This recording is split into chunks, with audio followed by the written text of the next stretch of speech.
What's up YouTube, this is Oskar Faarkrog from skinnyfattransformation.com, and today I'll take you through my back workout. My back is my strongest body part right now because I've been training it hard since day one. I've been doing heavy deadlifts and pull-ups and chin-ups ever since I started training, and by doing that I've managed to build a very wide and thick back, and I get a lot of compliments on it. So that's why this is going to be my first YouTube video. My back workout consists of two parts. The first part is training for back width, where I try to build wide lats, which are the muscles under your armpits. And the second part is training for back thickness, where I try to build a thick middle and upper back. I don't train my lower back that much because I don't feel the need for it. For me, the lower back just doesn't matter much. But I know some people want to build a big lower back to have that Christmas tree look, but that's not me. So if you want to build that, you shouldn't watch this video. Anyways, let's get started. First exercise I do for back width is the pull-up, and I just do a bunch of variations of pull-ups. I do wide grip pull-ups, regular width grip pull-ups, and chin-ups and weighted pull-ups. And to be honest, you don't need to do a lot of variations as a beginner, but as you get more advanced, you should try to do more variations, because when you get more advanced, you need to hit the back from different angles to get full development. So what I would do as a beginner is I would build up to 15 chin-ups, because chin-ups where you use an underhand grip are easier than pull-ups and wide grip pull-ups. So just build up to like 15 chin-ups first, and then once you can do that, you can do more variations and you can add weight to the different variations. If you look at my chin-ups and pull-ups, you can see that I do slow reps with control, and I really try to work my back muscles rather than using my arms. And also I don't lock out my elbows, because when you lock out your elbows, you take the pressure off the muscle and put it on the joints, and we don't want that. We want to keep it on the muscle. And when you do pull-ups and chin-ups like that, you make the exercises harder, but it doesn't matter, because in the end, doing them harder, yeah, it may result in doing less reps, but it's going to give you better development because you actually work your back instead of working other muscle groups.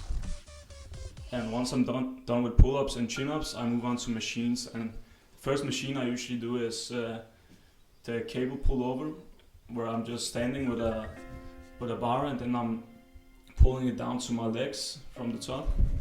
And I do this movement very slowly, and when I do it, I aim for about 12 good reps with perfect form. And I do drop sets on this movement, which means I'll start at, let's say, 70 pounds, do 12 reps. Then I'll drop the weight to 50 pounds and immediately do another 8 to 12 reps. And then I'll drop the weight again and do a final drop set of 8 to 12 reps. And this results in me doing between 24 to 36 reps in one set. And I do each rep slowly, so it's one really long set of about 1.5 to 2 minutes. And I do about 3 or 4 of those kind of sets, so it's a lot of reps. We're talking about more than 100 reps on this exercise alone. And I do that on other back movements too, like the pullover machine, which you can see here. I'm also doing a lot of reps, but instead of doing drop sets here, I'm doing rest pause sets, which means I'm using the weight to get about 8 to 12 reps in, and then I will rest for like 15 seconds, and then I'll do another 8 to 12 reps, and then I'll rest 15 seconds and do another 8 to 12 reps. And I do about 3 or 4 of those rest pause sets. So we're getting in a lot of reps and a lot of intensity, because we're going beyond failure. And once I'm done with that, I move on to my back thickness movements, and all my back thickness movements are rowing movements. A good cue when you do rowing movements is to imagine your elbows moving towards your upper body. And I know it sounds logical, but just try to imagine it when doing rows. Then you should get a better contraction on your middle and upper back muscles. And it really works. You can see on my back development that it's really thick, and the thickness really started coming in after I started using this cue. And for some reason, when you think about pulling your elbows towards your body, you can use as much weight, but you feel the exercise more in your back muscles and you get a better workout.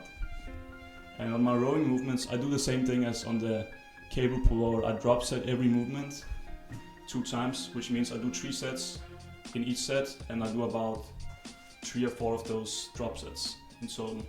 So I get a lot of reps in, and that's pretty much it. If you like this video, please like, share and subscribe.